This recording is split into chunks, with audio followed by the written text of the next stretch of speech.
7 azioni, 7 incontri nel territorio per aggiornare il PTRC del Veneto. 11 giugno, Montagna Montagne a Belluno. 18 giugno, Cultura e Natura, appuntamento a Rovigo. 25 giugno, Mobilità e intermodalità a Padova.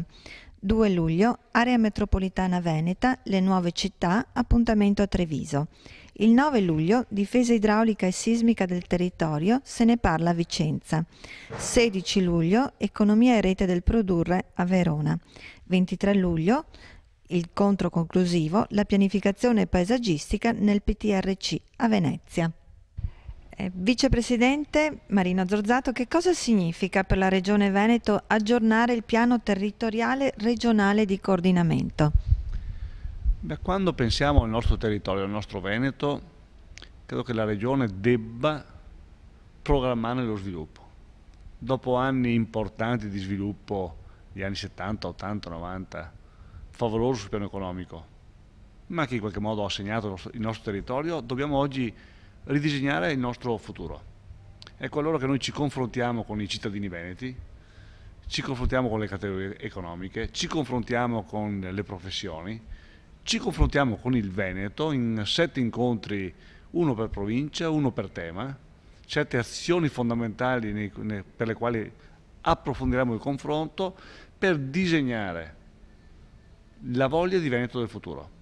Penseremo alla montagna, ai nostri laghi e pianure, alle nostre città, la famosa città metropolitana, alle infrastrutture, alla cultura, alla voglia di sviluppo. Un confronto serrato, importante, per disegnare un qualcosa che semplifichi la vita dei nostri concittadini. In tutto questo aggiorneremo anche il piano paesaggistico, che da vincolo deve diventare risorsa, questo è l'obiettivo.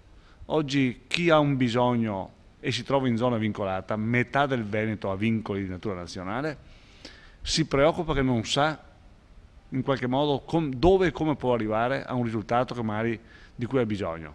Noi vogliamo dargli certezze, sapere cosa può fare, quanto può fare, come può fare e soprattutto fargli fare quello di cui ha bisogno in tempi veloci. Tutto questo, cioè semplificare e progettare un bel Veneto per il futuro, è la missione di questa voglia di aggiornamento di questo piano.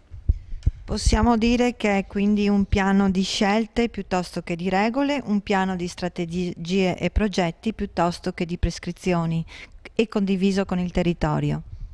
Se pensiamo che abbiamo più di 1000 vincoli nel nostro territorio, se pensiamo che molti vincoli non sono noti ma sono un problema, ecco allora la voglia è quella di decodificare tutti questi problemi e farli diventare risorse. Noi vogliamo semplificare la vita dei nostri cittadini e allora dobbiamo fare questi piani, dobbiamo disegnare il Veneto del futuro, lo vogliamo semplice, senza briglie, ma con la voglia di aprirci, con però un faro.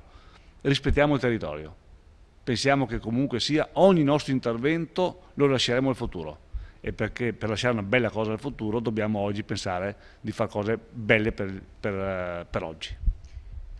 Quindi incontri nel nostro territorio che sono un'opportunità anche per incontrare la pubblica amministrazione e i cittadini. Ulteriori informazioni vi potete visitare il sito www.ptrc.it.